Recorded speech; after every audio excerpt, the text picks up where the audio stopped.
বাবা যাও তাহলে ঘরে নিয়ে একটু ঘুরে আসো যাও।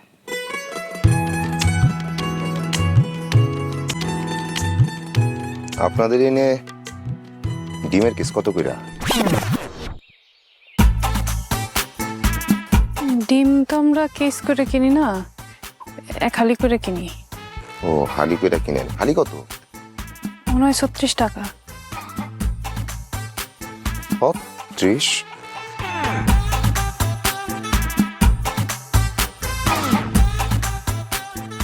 এই মুন্না, এই পশ্চিম পাড়ায় ডজন প্রতি 3 টাকা করে বাড়ায় বেচবি, বুঝছস? ও আমরা যা বেশি তাতে হালি পড়ে 30 টাকা, তারা বেচে 36 টাকা। হ্যাঁ হ্যাঁ, ডজনে 3 টাকা বেশি। ঠিক আছে, রাখ।